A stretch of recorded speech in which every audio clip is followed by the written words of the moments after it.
हाय भावांनो बहिणींनो, कसे आहेत सगळे? मस्त मजेत असणार आहेत. मी पण मस्त आहे.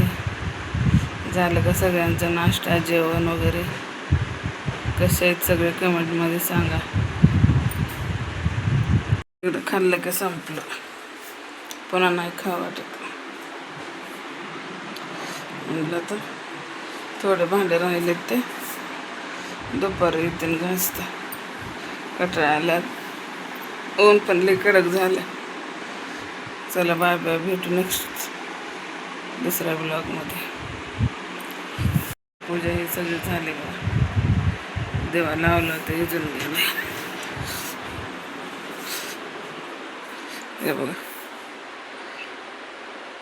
देवा लावलं होतं विजून गेले. नसलं सगळं काम पाणी आलं नाही अजून. अंडे सगळे रिकामे आहेत.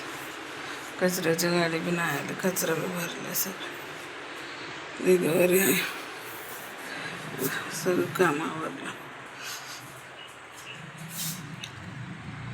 झालं का? भाजी केली, किचनात हे सगळं धुवून घेतलं. अजून चहा केलेलं पातेलं राहिलं. त्यांना लई चहा लागतं. मासे ठेवलेत फ्रीजमध्ये,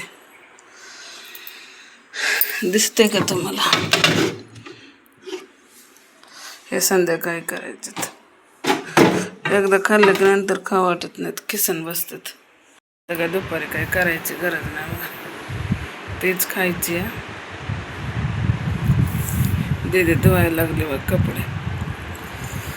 तिला म्हणलं धुवा, तर म्हणले कंटाळा आले. कपडे झाले की थोडेसे भांडे आहेत घासायचे, नंतर घासता येणार तर दुपारी. तेवढे भांडे घासले की मग झालं. माशाची भाजी केली बघा. पापलेट आणलं होतं, पापलेट जिलेबी आणि अजून वेगळंच होतं कोणतं तरी. मग ती भाजी केली. सगळ्यांचा नाश्ता झाला. आता दुपारच्याला रस्सा करायचा थोडंसं राहिलं, मग तेवढं केलं की झालं. तसेच झालं आमचं काम. अजून भांडे घासायचं काम झालं म्हटलं तरी पण भांडे आहेत. झाडून पुसून सगळं काम झालं. आता ही फरशी ही पुसून घेतली. सकाळी मासे आणले होते, माशाची भाजी केली ती बघा.